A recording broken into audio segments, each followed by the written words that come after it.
Assalamualaikum warahmatullahi wabarakatuh. Salam olahraga pemirsa yang ada di seluruh tanah air. Berjumpa kembali dengan saya Jelo Custen dalam sebuah podcast yang selalu mengangkat tema sepak bola Indonesia, timnas Indonesia. Nah, ini Erick Thohir ya nampak dalam tekanan publik karena banyak sekali suara-suara yang menggaungkan namanya untuk turun dari tampuk kekuasaan sebagai ketua umum PSSI. Nah, tidak hanya dari masyarakat supporter Ultras Garuda, namun juga banyak sekali para pundit ataupun pengamat sepak bola yang juga mengemukakan pendapatnya dalam beberapa podcast ya. Jadi mereka ini sudah tidak merasa nyaman ketika PSSI itu ada di tampuk kekuasaan seorang Erick Thohir. Nah, apakah ini ada hubungannya dengan bagaimana Sintayong yang dipecat saat ya kita lagi naik-naiknya timnas Indonesia? Namun sebelumnya berikan like dan subscribe pada channel ini untuk mendukung kita menuju 100.000 subscribers, dan tentu saja jangan lupa untuk berikan kritikan serta saran ya untuk kita, dan Anda akan selalu terhubung dengan konten-konten yang selalu kita tayangkan setiap hari. Baik rekan-rekan semuanya, hari ini kita akan bagaimana mengupas ya ini sebuah unek-unek dari masyarakat ataupun terkhusus Ultras Garuda yang telah melakukan demonstrasi di PSSI. Kemudian beberapa pengamat, saya langsung sebut aja Bung Harpa, dalam beberapa podcast ya memberikan sisi negatif pada seorang Erick Thohir ya. Tidak hanya Bung Harpa ya, banyak sekali tamun yang menyeruak di khalayak ramai, yaitu adalah Bung Harpa. Jadi Bung Harpa itu kecewa dengan Erick Thohir. Apakah memang kekecewaan yang diutarakan oleh para pundit pengamat sepak bola ini memang murni dari satu ini ya, kekecewaan saat STY itu tidak mendapat tempat ya, ataupun dipecat dari pelatih timnas Indonesia. Ini menjadi sebuah, buat saya adalah apakah ini memang ada tekanan-tekanan dari beberapa pihak ya, bahkan siapa nih dari politik, ketua partai dari Demokrat juga memberikan kritikan kepada seorang Erick Thohir ya, ingin mendapatkan sebuah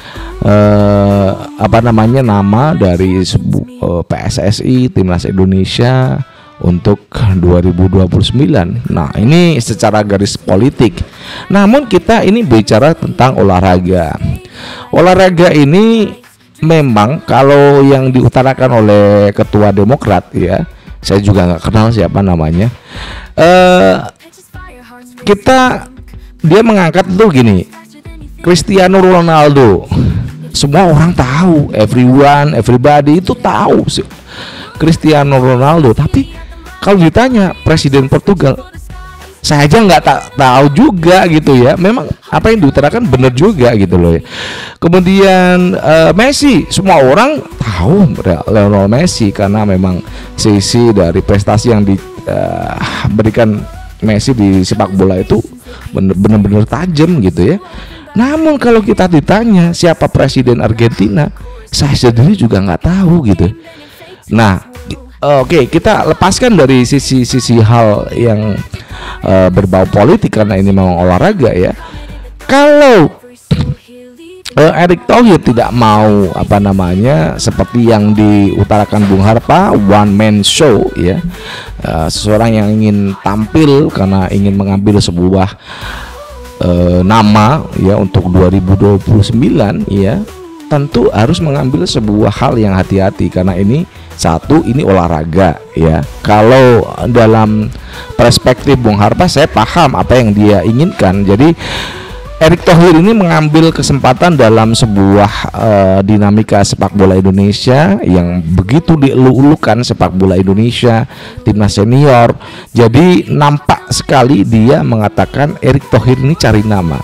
Itu yang saya gambarkan dari pernyataan Bung Harpa. Jadi setelah pemecatan STY ya, Bung Harpa ini mengatakan dia masih stay tune lah ya mendukung Erick Thohir, karena memang nasionalisme yang dia bawa dalam setiap dia podcast ataupun dalam podcast pribadinya atau diundang di beberapa podcast. Nah, yang kita nampak adalah bagaimana kata-kata yang diucapkan one man show. Jadi seolah-olah begini, jika PSSI kemarin itu sukses besar bisa lolos Piala Dunia, maka yang akan punya nama besar itu adalah seorang Erick Thohir.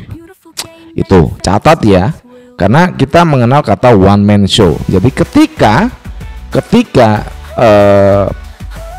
PSSI kemarin timnas itu sukses dalam perebutan siapa yang lolos ke Piala Dunia, maka yang akan punya nama tinggi itu adalah Erick Thohir. Maka dia akan punya pengaruh nanti di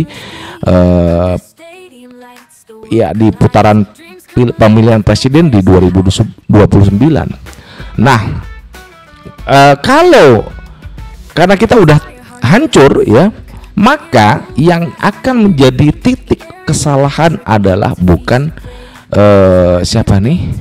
bukan Erick Thohir, namun yang akan menjadi titik kesalahan adalah PSSI secara umum. Nah, ini yang menjadi bagaimana dahsyatnya media itu bisa membuat sebuah framing yang menarik ya. Apakah ini memang Bung Harpa dari sisi pribadinya dia pola pikirnya dia ya, ataukah memang apa yang dia rasakan itu benar-benar terjadi ya, apa yang dilakukan Erick Thohir. Karena yaitu ketika kita jatuh timnas Indonesia, maka yang jadi genjotan dari supporter timnas Indonesia adalah jelas ini PSSI, bukan Erick Thohir. Nah, di sini maka suara-suara yang menyeru ya, bagaimana Erick Thohir harus out dari PSSI ini juga masif, bukan hanya 1-2 loh ini ya yang menginginkan Erick Thohir. Namun begini ya, kalau kita menggunakan sebuah masa-masa transisi ini, setelah kita nggak punya pelatih, kemudian November ini nggak ada friendly match, padahal friendly match itu bisa membantu menaikkan ranking FIFA timnas Indonesia yang saat ini terpuruk di posisi 123. Ini bisa anjlok dengan menang atau kalahnya negara-negara yang lain di peringkat 120 hingga 130. Itu kita bisa melorot di 130 atau mungkin bahkan 140 ya. Itu yang bisa dijadikan sebuah acuan gitu ya. Namun dibalik bagaimana serangan-serangan kepada Erick Thohir, saya ingin menyampaikan kepada kawan-kawan begini.